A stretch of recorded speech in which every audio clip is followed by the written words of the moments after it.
राधे राधे भाइयों, आ जाओ भजन सुनते हैं, आ जाओ यहीं पे।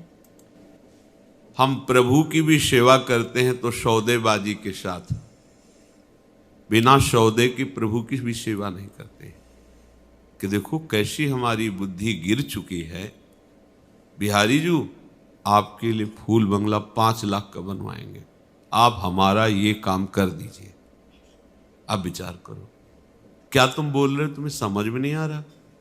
ये रुपया ले लो, ये फूल बंगला बनवा दे रहे हैं, तुम्हें 56 भोग पवा देंगे, तुम ये मेरा काम कर दो। जैसे किसी आए व्यक्ति से कहा जाता है तुम्हें 5 लाख रुपए देंगे, तुम्हें एक बंगला भी दे देंगे, तुम्हारी व्यवस्था कर देंगे, उस दुश्मन को मार दो या अमुक कार्य कर दो या अमुक कार्य कर दो। कौन हो आप?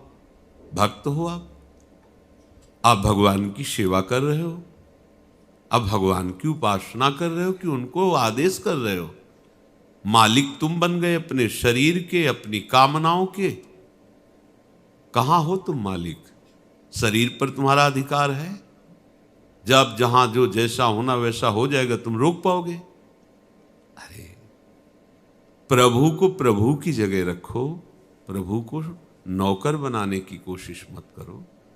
प्रायः हम भक्त कहलाते हैं, हम सेवक कहलाते हैं, और स्वामी के साथ बर्ताव कैसा करते हैं?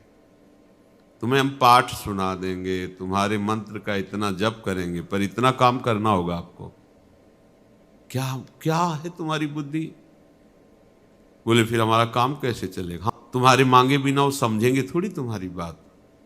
हर एक अनंत माताओं में वात्सल्य समुद्र प्रभु का एक अंश विराजमान है। अनंत माताओं में वो अपने प्राणों की बाजी लगा करके अपने सेवित पुत्र की रक्षा करेगी। किस समय क्या उसको पवाना है, कैसे रखना है, ये बच्चे का विषय नहीं है। बच्चा तो निश्चिंत रहता है, ये सारी चिंता मां को रहती है। अनंत माताओं का वात्सल्य प्रभु के वात्सल्य समुद्र का, अगाध वात्सल्य समुद्र का एक बिंदु है। ऐसे प्रभु को तुम्हें कहना पड़ेगा कि हमारी ये व्यवस्था कर दो। क्या समझे हो तुम प्रभु को? क्या समझे? तुम भक्त हो? विचार करना। देखो ये सत्संग है, अगर आप इसे ठीक से श्रवण करेंगे, मनन करेंगे, तो आप बहुत जल्दी जो साधनाओं से काम नहीं बनता वो इससे बन जाता है। इसलिए सत्संग के बराबर कोई नहीं साधन रखा गया है। तात स्वर्ग अपवर्ग सुख धरी तुलाए कंग, तूल न ताहि सकल मिल जो सुख लव सत्संग। हम प्रभु के हैं, इसकी पहचान यही है कि प्रभु की जगह केवल प्रभु होने चाहिए। प्रभु की जगह कोई वस्तु प्रभु बनकर, कोई व्यक्ति प्रभु बनकर, कोई व्यवस्था, कोई घटना, कोई परिस्थिति प्रभु हमारा न बन पावे। आप विचार करके देखो, क्या इतना सुरक्षित है आपका प्रभु का स्थान आपके हृदय में? यदि प्रभु को प्रभु की जगह तुमने विराजमान कर दिया तो प्रभु को कुछ करना नहीं पड़ता। अनंत शक्तियां हाथ जोड़े खड़ी रहती हैं, बिना आदेश के, बिना इशारे के हजारों शक्तियां उस उपासक की रक्षा और उसकी व्यवस्था करने लगती है। विश्वास कीजिए, यह सब प्रभु को आदेश नहीं करना पड़ता, अपने आप सब व्यवस्था होती रहती है। किसी चोर को दंड देने के लिए राष्ट्रपति का शासन लागू नहीं होता, राष्ट्रपति का फोन नहीं आता कि इसको पीटो, नहीं आता। अनंत शक्तियां अपने आप सब कार्यरत हैं। जहां आप प्रभु की शरण में होकर विश्वास करके अपनी बिल्कुल चिंता छोड़ दी, प्रभु का केवल चिंतन तुम्हारा कार्य है।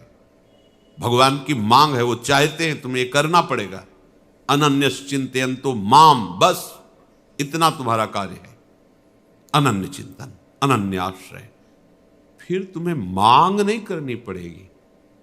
कैसे मांग करनी पड़ेगी?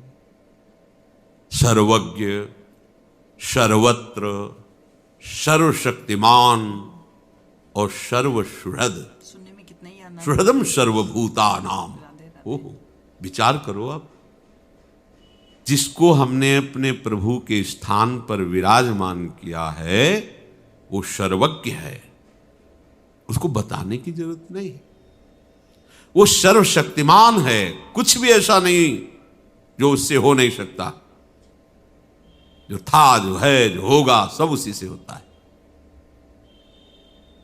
वो सर्वत्र है, तुम्हारे पास है, और वो आपको बहुत प्यार करते हैं। सुहृदम सर्वभूतानाम। फिर आपको क्या जरूरत है चिंता करने की?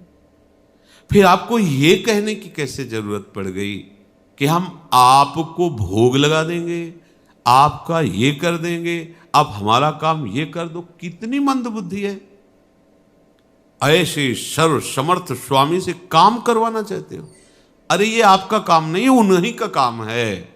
ये सृष्टि उन्हीं की है, उसी सृष्टि में तुम भी एक हो, वो सब कुछ देख रहे हैं।